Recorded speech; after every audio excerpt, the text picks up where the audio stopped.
For close to the last decade, Boise, Idaho has been the leader, one of the top places that people want to live, that they want to call home. And this has driven so many people to move here or relocate here from one of the different states, whichever one they're coming from around the country. There are a ton of reasons for this, and a lot of them still are true 100% here today, but things have changed a lot over the last 10 years. So I want to kind of loop back around. If you're starting to think about making that move, you really have to look at it here today and say, is Boise, Idaho still worth it? Is it still the place that offers the life that people fell in love with, which is why we've grown so fast? So in this video, I'm going to run you through a few very quick things. We're going to talk about the reality of the current housing market, talk about some surprising trends that I just don't think many people know about. We're going to talk about the cost of living, both on that housing side, of course, but we're going to break out of the housing costs. Are you going to see a different quality of life when you're thinking about your paychecks and everything else, that disposable income? And of course, we're going to spend some time talking about those lifestyle kind of quality of life factors. We're going to talk about the outdoors, the job market. We're going to talk about the community that you can build up here, with my hope that at the end of this video, you can look at yourself with that honest assessment of where you, your family, whoever's moving up here is, and really look at it and say, okay, are we the people who actually would want to live there? Or are we the people who maybe things have changed enough that we don't actually want to live there anymore? And to get started, we're just going to hop right in and talk about the current housing market. So the housing market up here, it's no secret. Boise, Idaho has absolutely exploded over the last few years. Housing has gotten expensive everywhere, but we are definitely again at the top of that list. But even though those home prices have really gone up, when we're looking at our entire area, that median home price, you're going to be right around 500 to 525,000. This is more than double what it used to be. But even though that is pretty expensive compared to what people were kind of used to, the prices up here are still relatively volatile. One, if you're looking for a certain type of budget, maybe you don't want to be at that price point, you need to be a little bit lower. You're going to find that we have so many different cities and pockets of town around our valley that you're going to find a market that kind of fits everybody's needs. And of course, this is an average. So on that other end, on the higher end, we're actually seeing things grow, where we have the fastest growing luxury market right now in the entire country, which is something nobody ever used to say about Boise, Idaho. And one of the biggest questions that I always get is, oh, well, we're in a bubble. I'm going to wait for things to really drop back down. You are free to make the decision that you want. I am not the person with the crystal ball, but even right now, those home prices that I said were up around 6% when we're looking at that median price point. Some areas around town are down around 5% year over year. A lot of homes really did drop in 2022, 2023, but the last year, 18 months now, has really been things bouncing back and starting to kind of steady off, which is a sign of a really healthy market, and that's what we need. And the numbers don't lie. The reason that we were able to bounce back, the reason that we grew so much is because this is such an appealing place to live. So if you're looking for a home in a different market, Boise, whatever you are, if you're gonna be buying a home, one of the most important considerations is how fast are our homes moving? And up here, we're seeing them move pretty quickly. On the whole, we're seeing that average days on market being around 50 days. But when I'm talking about an entire valley, those average numbers, to be completely honest, don't really matter. Every single market's gonna be very, very different. If we're looking at those hot markets that we're seeing, the places that people really, really want to live, those ones are moving a lot quicker. We're looking at 12 to 14 days. But whenever I'm counseling people right now, the homes that we're seeing that you see online, that you fall in love with, that are in that perfect part of town, maybe they're priced really aggressively so they just look like a killer deal, those are flying off the shelves within 7 to 10 days. So we're really not seeing those last more than one weekend. So just know, even though home prices have kind of started to steady a little bit, things are still moving really quickly, which means you as a buyer, you want to be prepared. You want to be confident so that you have your ducks in a row so that you are ready to go for that thing that might be the perfect fit. Now, one of those surprising things that I mentioned was here are demographics. We've been getting so many relocators for so long. And of course, California, they have been blowing people out of the water. But as of right now, we're actually seeing the numbers start to flip, where California is still up there, but Utah and Washington have been our kind of most searched places for people to move here. That's where we're seeing a lot of inflow of new residents. And then I personally have seen a ton of people from Arizona over the last 6 to 9 months really start to want to make the move. And because of these demographic changes a little bit, where our housing prices have gone, how quickly things are moving, some like competition things have changed a lot. One of the things that I just want to mention, this is not a full consultation video, so I'm not going to spend too much time here, is selling your home from another state. We are seeing that become a lot more popular than it used to be. So if that's something that you have to do, don't be scared of it. There's some moving parts, but it's not going to disqualify you from getting the home that you need. And finally, I can't talk about the housing market without at least touching on interest rates. Interest rates have been the talk of the town over the last couple of years. Right now, as of filming this video, this could change very, very quickly. We're sitting at just below 7%. I can't forecast out what's going to happen. We have people that have been saying that it's going to drop below 6 by the end of the year. We had people saying that that would happen before the start of this year. Honestly, who the heck knows? But what it is doing is there's a lot of people that don't want to buy a home at those high rates. So it's creating a lot of opportunity for people who are able to afford that payment, who aren't really interest rate sensitive, who are just really looking for a place to live. That's where we're seeing that competition still being quite a bit lower than it used to be. And I do think this is having an effect on those prices kind of starting to get stable because people aren't willing to spend quite as much. Things have gotten more expensive, but people are just getting used to the interest rates that we're seeing. So last year we saw a standstill, people were freaked out. That's just not what we're seeing anymore. This is kind of becoming the new normal. And something I know I talk about on the channel all the time is at the end of the day, if you need to move for that new life, maybe you're expecting that new kid, maybe you need to move for a job. At the end of the day, you have to move when you have to move, and it doesn't really matter what's happening in the market. You just want to make sure that you make the best decision possible right here, right now. Okay, of course, housing is going to be that biggest expense. It's the largest part of that monthly payment. It's what everybody kind of starts with, but that's just the beginning of the cost of living. But before I get into that, I do want to remind you, I am a licensed agent up here in the area. So if you have any questions at all, I would absolutely love to help. And if you're just starting to get familiar with the area, just shoot me an email, ask me for my area guide, and I'll send you a full relocation guide that breaks down each of the areas so that you can really start to gain the context on what might be the best for you and your family. But like I said, housing is just the start of the cost of living conversation. There are a ton of other things when we're talking about what it costs to actually make a life up here that Boise still is extremely appealing for. One of the biggest ones up here is our utilities, and the cost of them is so much lower than a lot of other places around the country. When we look at the overall cost of your utilities every month, I am yet to find another state that is always beating Idaho. We are consistently one of the lowest when we're just looking at that part of your overall burden, which is a huge thing to consider because those are bills that are gonna come every month regardless of where you live. We're also fairly favorable on kind of the transportation front. As of right now, with where everything is at kind of size-wise, we don't have any toll roads, so you're not gonna be paying toll fees every single morning on your commute. All around town, you're gonna find a ton of free kind of parking opportunities. In downtown, of course, you're gonna have to pay a little bit. There's gonna be some garages, there's gonna be the metered spots, but the cost of those is still pretty noticeably cheaper than some of the larger metros. But one of the things to consider, and this is me jumping ahead just a little bit, but on that transportation front, you do have to remember that a car is basically 99% necessary up here. Our public transportation system, frankly, kind of sucks right now. If you're not in one of the great communities that is very, very walkable, you're most likely gonna need to find a way to get to work. And biking, you can get in a certain radius, but again, everything is so spread out here that that isn't always an opportunity. So just know that you need to factor in car, gas, insurance, all the things that come with driving a good old car. The next big cost that I always like to talk about is your overall food, your grocery burden.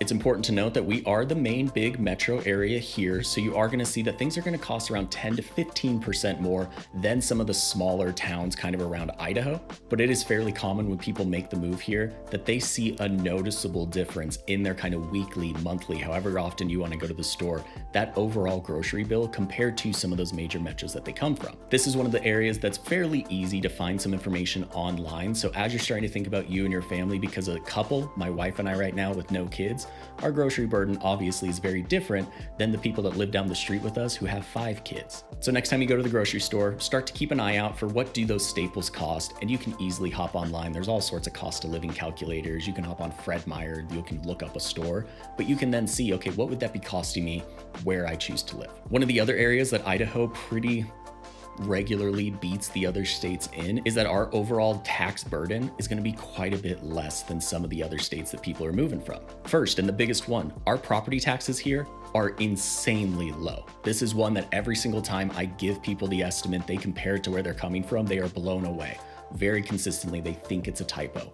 Right now, depending on which city you are in the area, you're gonna be paying around 0.5% up to around 1% on the high end of your home's assessed value every single year, which I know is very, very different than some of the other states around our country. We also have things like the homestead exemption that if you're going to be living in it, you get a solid $100,000 to $125,000 off of that assessed value. And a little tidbit is that our assessors here, it's pretty normal that they're going to assess your home a little bit below what the market is actually at. So it's not rare at all for you to buy, let's say, a $1 million home. But it's pretty common that that $1 million home is actually going to get assessed at, let's say, $925,000. Then you take that $125,000 off, and now you're really only getting taxed on $800,000 of a home compared to the $1 million that you may have been expecting. Of course, let me give you all of the disclaimers that there's no guarantee that they're going to assess your home for less, and you have to check out the levy codes. Every single neighborhood, every single community is going to be a little bit different.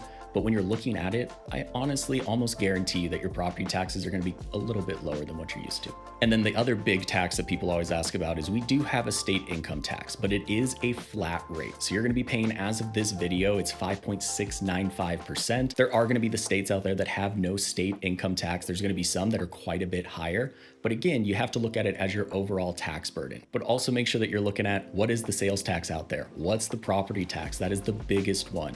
States are always going to get their money. A lot of times it's not as big of a difference as we all think, but that overall tax burden here, Idaho, part of that Idaho way is they really do their best to not have taxes get very high. And then to wrap up the cost of living, a couple more of those hidden kind of costs that you got to consider along with the car being necessary from earlier is you do have to remember that we have all 4 seasons here. So that means that your AC is going to be running, your furnace is also going to be running. So you're going to have some extra costs for that winter heating, depending on the home, the efficiency of the home that you buy. If you're coming from an area that doesn't have those 4 seasons, doesn't have the cooler weather, know that you're going to have to buy some of that outdoor gear. You're going to have to buy some of those winter jackets, winter clothes, gloves, hats, everything there. And then a positive one that I hadn't really ever thought about, but it came from a client just a couple weeks ago.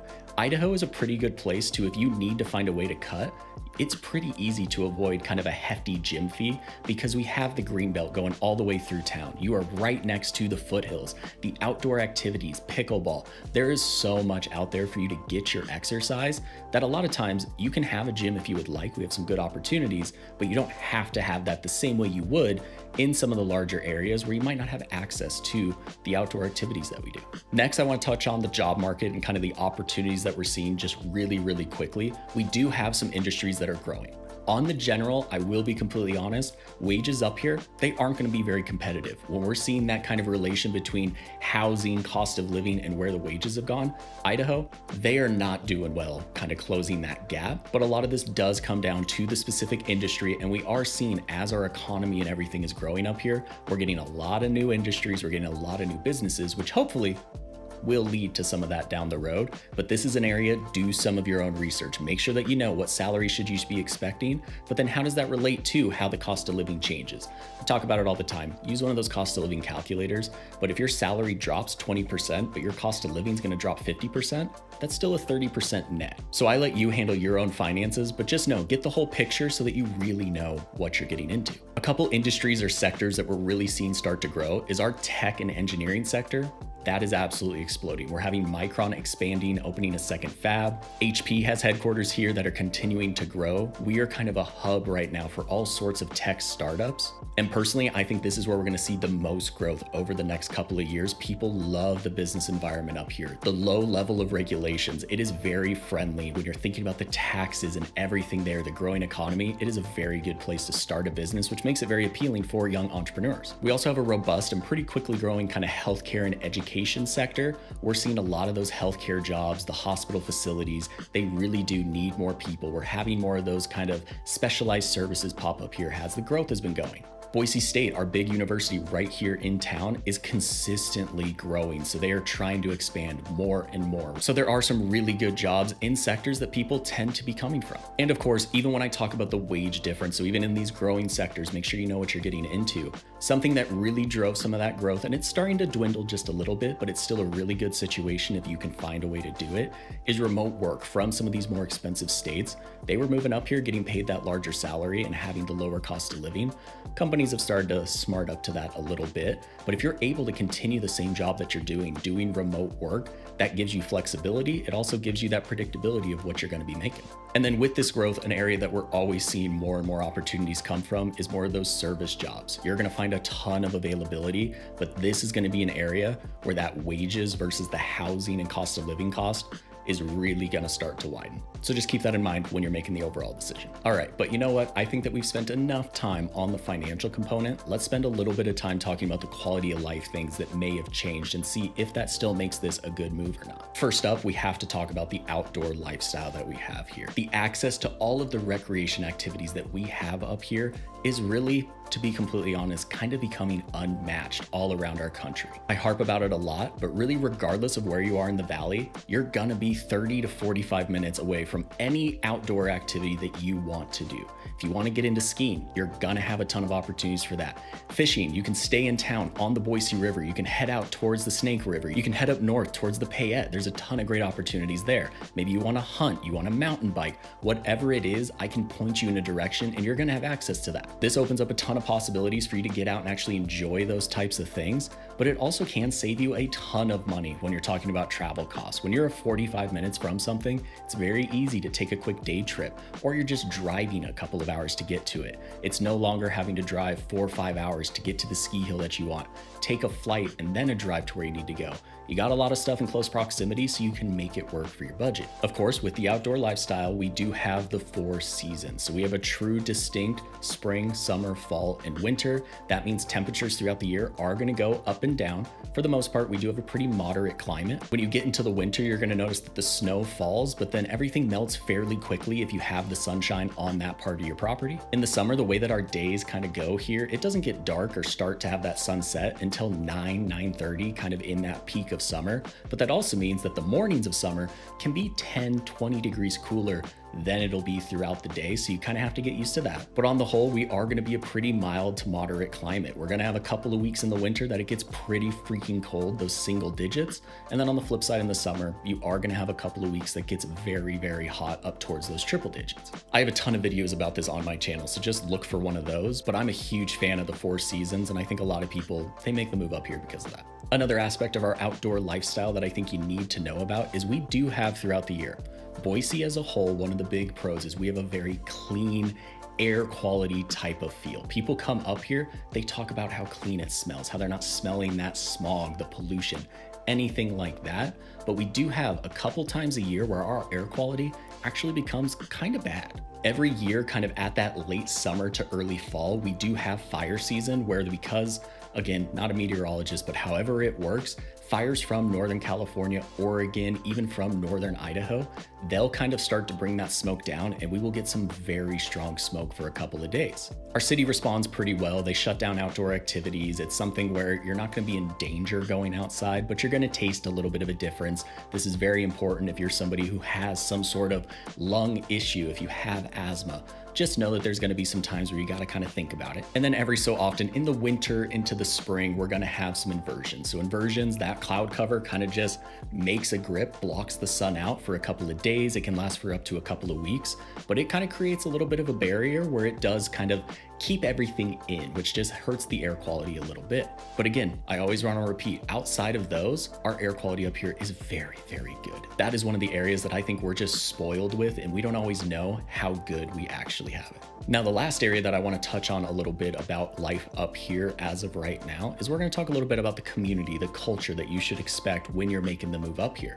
This is one of the areas that is so hard to convey through a video like this. Everybody's looking for something very different. They see the world in very different places. And there's only so much I can do when I'm telling you something, because a lot of it comes down to just the overall vibe that you have when you're in a place. But hopefully these kind of start to get things moving a little bit. The first big culture thing, and it is massive up here, is the political climate is pretty conservative up here. I know this is no secret. Idaho is one of the most conservative states around our country, but you're definitely going to feel it up here kind of everywhere. Boise is starting to get the reputation for being a little bit more purple, but if you're coming from somewhere that is a little bit more blue, wherever it is, you might see that this relative purple really isn't as purple as everybody thinks.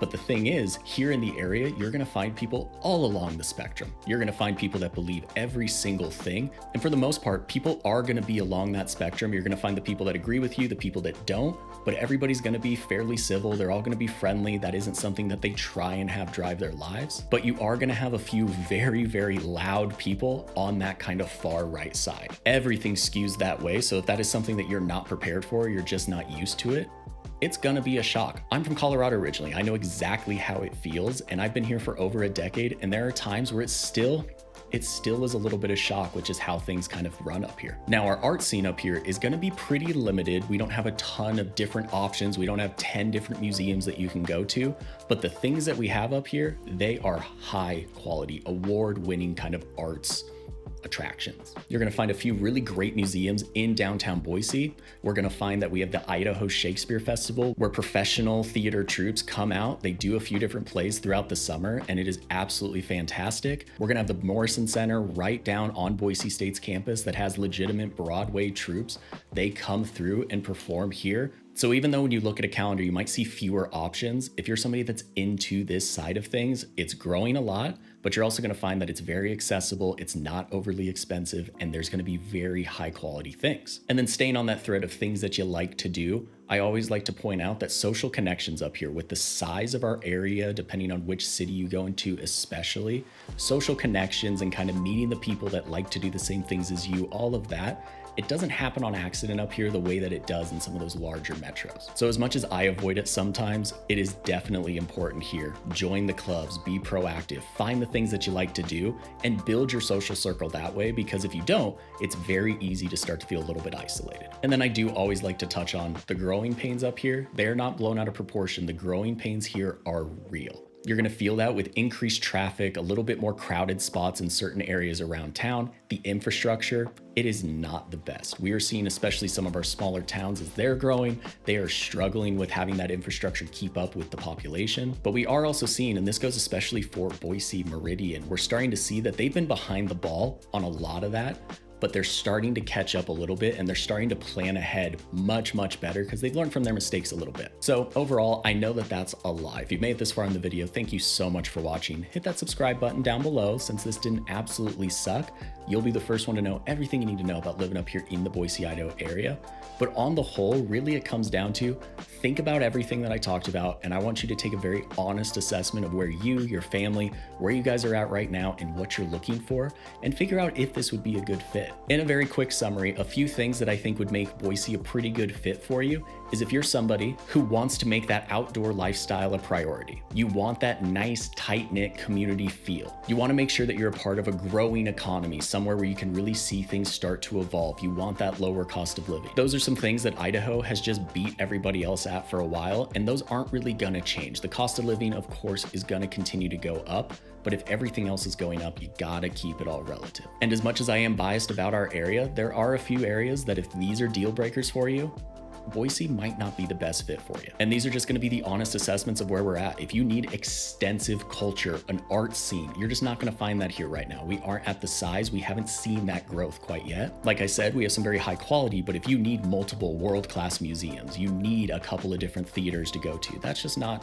what Boise is. A big one is if you need a very diverse place that you live in. Idaho, Boise included, is gonna be pretty homogenous. You're not gonna find a ton of different cultures represented. It's something that is slowly starting to improve, but it is very limited and it is going to be very slow moving. There are going to be pockets of places where you're going to find that if you're more used to that from where you're coming from. We don't have that quite as much up here as I wish. And then the biggest two that always come up, if you're somebody who really prefers walkable, urban, you want public transportation, this just isn't the place for you right now, or you're gonna have to live in a very, very small section of town. Or if you're somebody that for whatever reason, the wages up here just do not keep up, at the end of the day, the financials have to make sense. If you can't afford to be up here, you should not make that move. So make sure you dig into that, make the best plan. And if all of that starts to check out, I really do think this could be a great place for most people. If you have any questions at all about anything that I said, all my information is down below. Absolutely love to chat, and watch some of the videos that pop up on my channel because they'll dive a lot more into all of these things. But until then, I hope this video was of some value, and I'll see you all on the next one.